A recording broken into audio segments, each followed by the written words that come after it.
네, 안녕하세요. 강대현 목사입니다. 한 주간 평안하셨습니까? 오늘도 성경 공부로 여러분을 찾아뵙게 되었습니다. 오늘 우리가 함께 나눠볼 말씀은 창세기 18장입니다.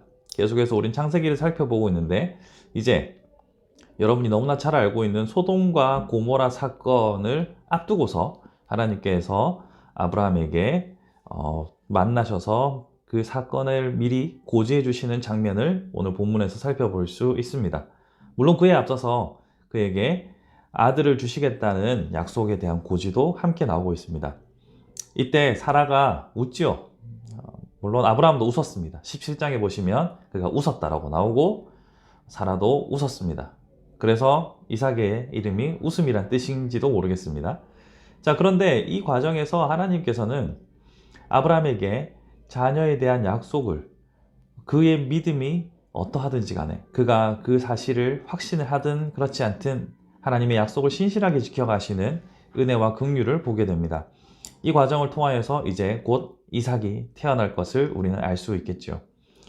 이 장면에 이어서 나타나는 것은 소돔과 고모라 성에 대한 멸망에 대한 하나님의 예언입니다. 소돔과 고모라 성에는 현재 조카 롯이 살고 있죠. 근데 이 조카 롯이 살고 있는 지역이 죄악이 너무 만연하여서 하나님께서 심판하시기로 작정했다라고 아브라함에게 미리 말씀을 해주십니다. 이때 아브라함이 보이는 태도가 매우 흥미롭습니다. 우리가 보통 아브라함 하면 믿음의 조상이라고 말을 많이 합니다. 하지만 거기에 더해서 아브라함에게서 발견할 수 있는 긍휼함 혹은 따뜻함이라고 해야 될까요? 매우 따뜻한 그의 마음을 볼 수 있는 것이 거기에 있는 사람들의 죽음을 마냥 지켜볼 수만은 없어서 하나님께 만약 의인이 50명이 있다면 45명이 있다면 40명이 있다면 이런 식으로 계속 하나님께 긍휼과 자비를 구하는 모습을 보게 됩니다. 이 장면을 통하여서 우리는 아브라함의 믿음의 조상이다라고 보통 말하지만 저는 또 한편으로는 긍휼의 사람이지 않을까라는 생각을 해봅니다. 그가 소돔과 고모라와 무슨 관련이 있길래 사실 그는 이방인이지 않습니까? 멀리 우르에서 이스라엘 지금 팔레스타인 지역으로 이주해 온 이방인임에도 불구하고 그 소돔과 고모라 성의 사람들에 대한 긍휼을 보이는 아주 드라마틱한 장면이라고 볼 수 있습니다. 근데 이 장면에서 사실 좀 이해가 가지 않는 것이 하나님께서 이렇게 자꾸 깎아 내려가는, 그러니까 협상에 있어서 자꾸 다른 조건을 제시하는 아브라함에 대해서 전혀 화내거나 전혀 책망하지 않으신다는 장면을 우리 주목해 볼 필요가 있습니다.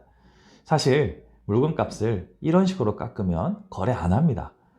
자, 50명을 5만 원이라 치고 5만 원 불렀다가 4만 5천 원, 3만 원, 2만 원, 만 원 계속 깎는다고 생각해 보십시오. 이 쌍방 간의 대화가 이것은 온전하게 이루어질 수가 없는 장면입니다. 그럼에도 불구하고 하나님께서는 아브라함의 모든 제안들에 대해서 넉넉하게 수용하시는 것을 보게 됩니다. 여러분이라면 어떻게 하시겠습니까? 물론 우리는 하나님 같을 수 없지만 이러한 모습에도 불구하고 수용해 주시는 하나님의 모습을 본다면 우리는 하나님께서 어디에 관심이 있는가를 발견할 수 있는 좋은 요소가 됩니다. 그것은 하나님께서는 긍휼한 마음, 또 자비의 마음, 또 사랑의 마음을 원하시지 않을까라고 저는 생각해 봅니다. 물론 하나님께서는 공의의 하나님이시기 때문에 심판하시는 것에 있어서는, 그러니까 옳은 것과 그른 것의 심판함에 있어서는 정확하신 분이긴 하지만 그 와중에서도 긍휼과 자비를 포기하지 않으시는 하나님이라는 것을 우리는 발견할 수 있죠. 그런 의미에서 우리는 하나님 앞에 긍휼과 자비를, 그리고 사랑의 마음으로 긍휼과 자비를 구하는 것을 멈추지 않아야 한다라는 사실을 발견하게 됩니다. 여러분들은 하나님께 기도하면서 악인에 대해서, 그리고 악한 자들에 대하여서 어떠한 기도를 해보셨는지요? 하나님, 저 나쁜 놈들 다 죽여주세요. 쟤들 다 없애주세요. 뭐 이런 기도를 해보신 적이 있을지는 모르겠습니다만 저들도 하나님의 백성으로 온전히 살아갈 수 있도록 저들을 향하여 긍휼의 기도를 아브라함처럼 해본 적이 있으신지요? 사실 저도 별로 없습니다. 별로 없는데 하나님께서 아브라함을 통해서 우리에게 보여주시고자 하는 바는 바로 이러한 긍휼과 자비의 마음이지 않을까 생각해 봅니다.